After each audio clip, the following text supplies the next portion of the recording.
tomorrow's match is a crucial one. How has the preparation been different from those regular season games? Yeah, it's a new competition that is starting right now.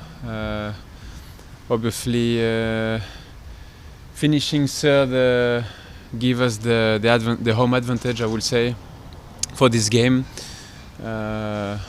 We had a couple of days to prepare this confrontation against Austin. It's important to win the first game. I would say try to get a positive result for the feelings, for the confidence. But as we can see, there is no easy game at this stage of the competition. We need to play at our best in front of our crowd, use the energy, and deliver a really good performance. So, Derek with the Korea Daily. So, you and Sonny previously had a lot of big matches in England, and from your perspective, and also tomorrow's game is also going to be a big game, right? Mm-hmm. So, from your perspectives, how does Sonny usually prepare for those big matches? Well, obviously you have your own performance to prepare, but at the same time, with his status, he's one of our leaders. He's got experience and a lot of maturity, and he tried to lead, the team, the players around him. Try to bring, his knowledge of the game, of the competition, his experience, and and try, to give the best to the team, but we know how important is Sonny, and for sure is going to play a big part of our team performance, because he's the kind of player that can decide, the result and can make the difference at any time of the game. So. The first thing is to prepare as a team ourselves, to deliver a good performance, and then obviously individually we need to increase our performance, increase our game, and try to dictate the game that we want. As a team captain, how do you see the current team's condition? As I just mentioned, if we look at the 10-12 last games, we built some strong performances. We got the third place in the regular season, and it gives us the home advantage. It's a new competition that is started, so we need to create a momentum, a positive momentum, and take game by game. Don't see too far, It will be a mistake from us. We just need to be focused on the moment, on our opponent, and take one game at a time. From your experience last year, first time in the playoffs, it was Vancouver second to last in the 3-game series, so 4 out of 5. Yep. Similar potential here against Austin. When you face the same team so many times in a short period, what's that like? That's not often that happens in other leagues. Is it more of a chess match with adjustments? How did you see it playing out last time, and what do you expect from this experience?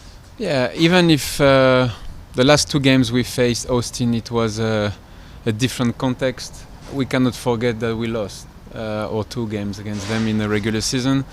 So it gives us a little bit this game perspective. Also, at this stage of the competition, I believe that every details can change the game, can dictate the game, and set pieces, transition, tactical positioning, using our high pressing. We do it well at home, and then I think. Right now, the mental has to be part of our game. It's one aspect of the game. We have to be strong in any circumstances. Dictate the tempo of the game and play at our best. I mean, just the win matters. So I believe we had a couple of good days of training, and now it's just place to the competition.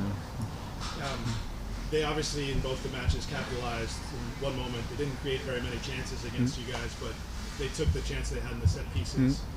Is there more of a focus in your minds on set pieces going into an Austin series, considering they hurt you twice that way? And how do you think you guys have done in set pieces? How is the end of the season? It's not only about how they created their chances against us or how they score their goals against us. It's more about how can we improve our performance. We didn't create much both games against them. We used to create a lot of chances.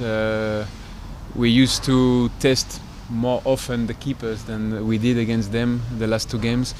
So it's more about how we can create spaces, how we can attack their boxes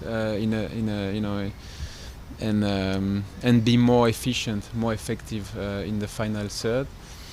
But again, it's not about one or two players. It's about how we can create movement with our offensive players, how we can bring our wing backs, to make the difference one side or the others.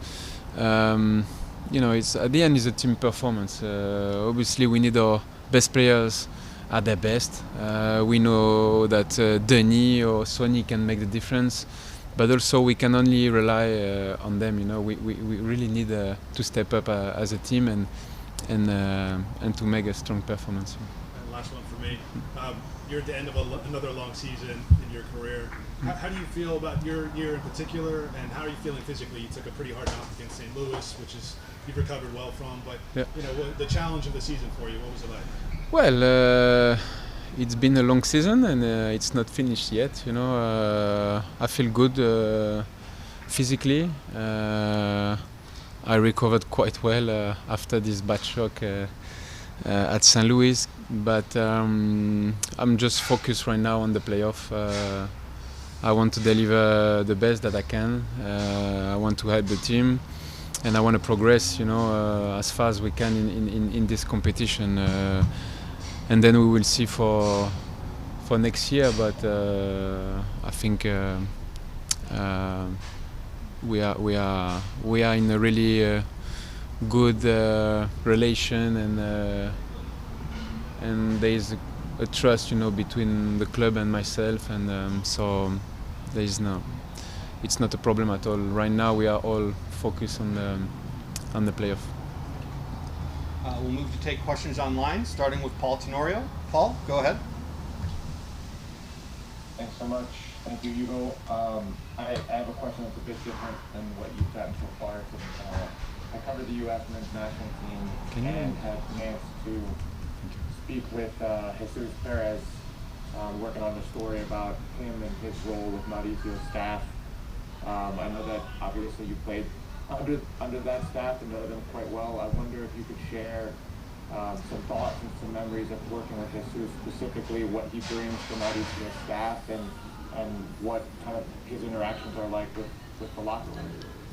Well, when I first met Mauricio Pochettino and his staff, I think I was 27 at Spurs, and it was an important moment of my career. I will say that if you don't do the right thing in training, your physical capacity can start to drop. So and at that time I introduced a lot of gym work with the help of Jesus and Tony Jimenez, and he helped me to maintain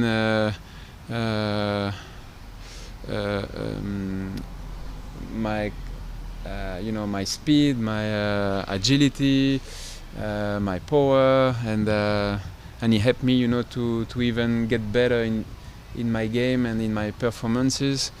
and I still do things, you know. It's part of my routine that I learned from them at that time, and so that's one of the aspects, you know, of my job that you know, they had a big influence. Did you feel that, you know, some of the people I spoke to Ryan Mason the other day, he said that Jesus kind of sometimes was maybe the liaison between the coaches and the players. Did you experience that as well? What kind of personality did he have that made him the right fit to talk and work with players on the day-to-day basis? Yes, he was the eyes and the ears of Mauricio.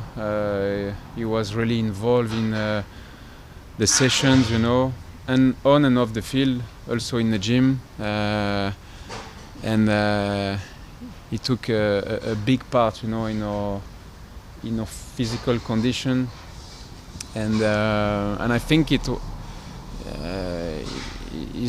deserves a lot of credit, you know. I believe that in the shadow of a big manager, there is always big assistants, you know, and Jesus is one of them.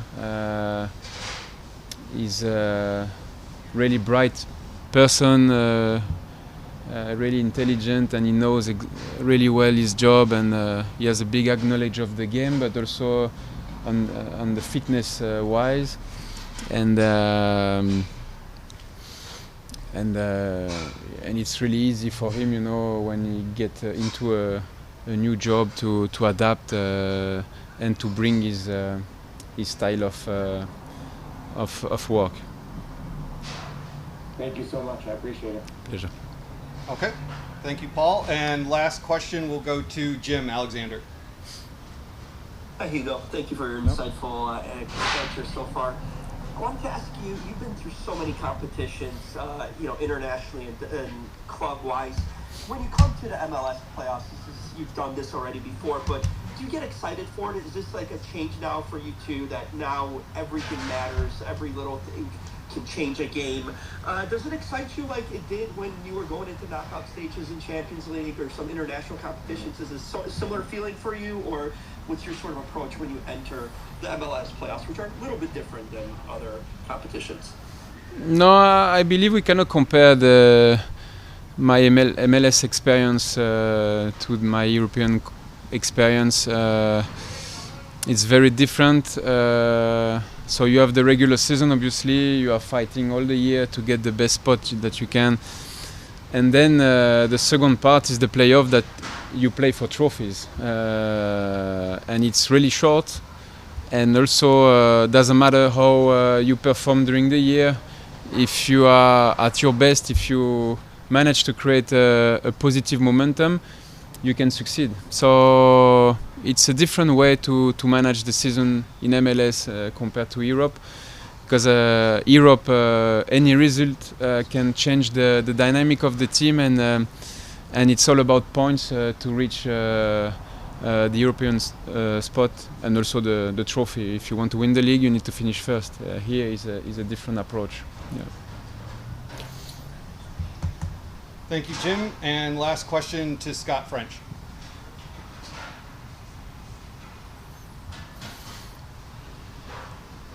Scott? I'm sorry, can you hear me now? Yeah, we got you. Okay, wonderful. Hi, Hugo. Hello. You've spent much of your career next to Sonny, and I'm just wondering your perspective on what how he has changed this team, how he has prepared, the impact he can have going into the playoffs, and just what he's like as a teammate, what he's like to play with. No, Sonny used to have this responsibility. He used to have a big influence on his team, on his teammates. You know, it's not only on the field but also off the field. He's someone really positive, brings a lot of energy, and also likes to give confidence to his teammate around him.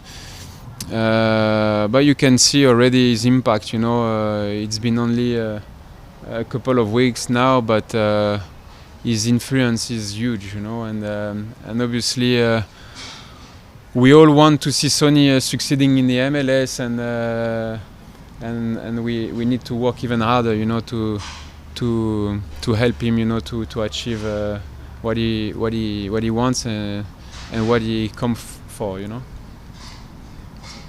Thank you. Thank you.